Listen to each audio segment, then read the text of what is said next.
Sean left work early to surprise his wife, but when he walked through the door, he was greeted by the last thing he ever wanted to see.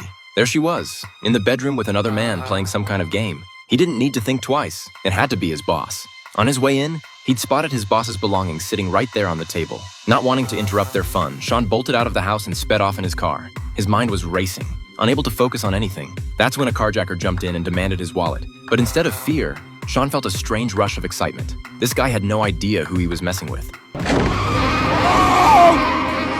John, the carjacker, barely had time to react before Sean locked the doors. At this point, Sean had nothing left to lose. Why would he be scared of some petty thief? He deliberately swerved toward oncoming traffic, jerking the wheel at the last second. He blew through intersections without slowing down, letting the car veer wildly toward the curb. John frantically pointed his gun at Sean, screaming at him to stop, but Sean only floored it harder, whipping around corners. After tearing through an intersection, he steered into a narrow alley and started ramming into everything in sight. When he spotted a truck parked in the middle of the road, he gunned it straight toward it, ready to end his miserable life right then and there. But at the last moment, the truck driver pulled away and Sean's car shot past into the next street. Sean pulled out his wallet and asked John if he still wanted it, then chucked it right out the window. Next, he grabbed a can of pepper spray and blasted John square in the face. By the time John could barely pry his eyes open again, they were in the middle of nowhere. Staring at this cold, ruthless man behind the wheel, John came to a terrifying conclusion. This guy was a hitman, and he was about to be murdered and dumped in some remote field. John completely lost it. All he'd wanted was a little cash, and instead he'd picked the one psychopath in the city.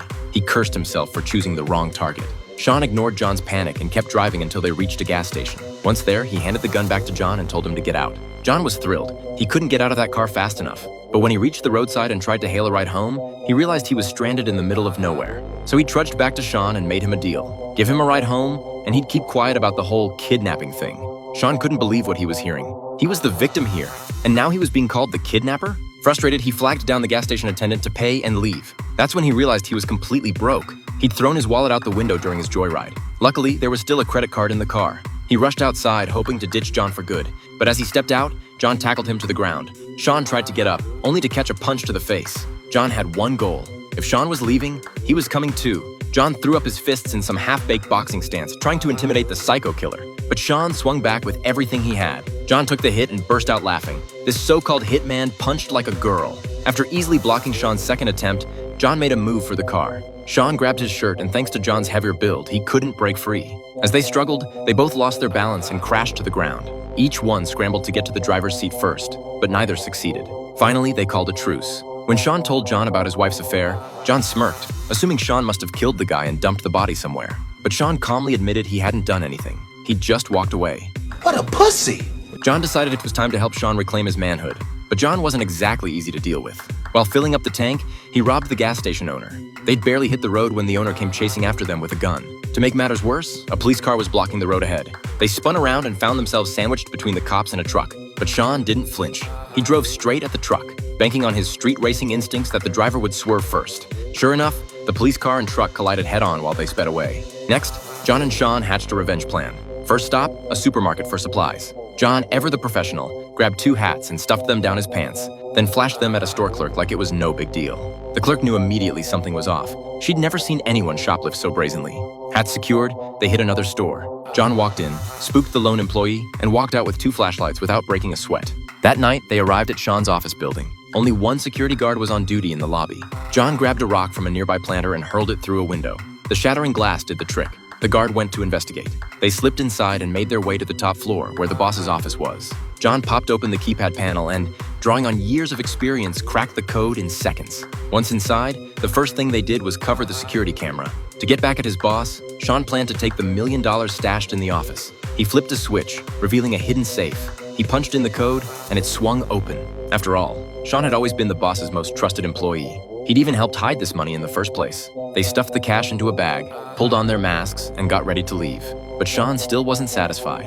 He ripped the cover off the camera and flipped off the lens with both middle fingers, then launched into a whole series of obscene gestures. Double birds, rapid-fire birds, even one from between his legs. The boss was going to lose his mind when he saw this. But Sean wasn't done. He grabbed a decorative sword and hacked his boss's prized $100,000 sculpture to pieces. Then came the grand finale.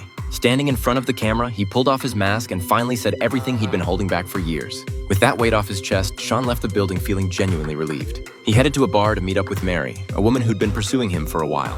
Afterward, he called his wife, ready to end their 10-year marriage. But she stopped him cold. He had it all wrong. She'd been at the office all day yesterday. The woman in their house? Her sister. Sean's head was spinning. What about the boss's stuff on the table? She explained that he'd left it there after a party at their place weeks ago, and they just hadn't moved it. It had all been a huge misunderstanding. His wife had never cheated. Sean's face broke into a grin, relieved that he'd turned Mary down earlier. But his smile faded fast when he realized he'd also misjudged his boss. That $1 million had to go back immediately.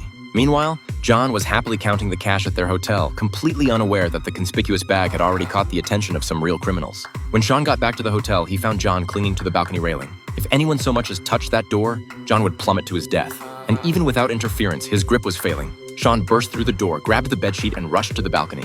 He made it just in time, pulling John to safety. Without hesitation, they raced downstairs to get that $1 million back. The robbers hadn't gotten far. They jumped in their car and gave chase. John grabbed a weapon from the back seat, fired a wild shot, and somehow nailed one of their tires. The robbers' car spun out and slammed into a telephone pole. Armed and ready, Sean and John cornered them in an alley. Now calm and focused, Sean's aim was deadly. He shot the weapon right out of the robber's hand and retrieved the money without a hitch. John may have missed out on the fortune, but at least he made it home to his family in one piece. Sean wasn't so lucky. Sure, the misunderstanding was cleared up and the money was returned, but his boss had already called the cops. That priceless sculpture had been destroyed, and some masked lunatic had mocked him on camera. The boss was determined to unmask the culprit. But just as the mysterious figure reached up to remove his mask, the camera feed cut out. The boss was absolutely livid. Standing nearby, Sean could barely contain his smile. After all, no one would ever know that Masked Man was him.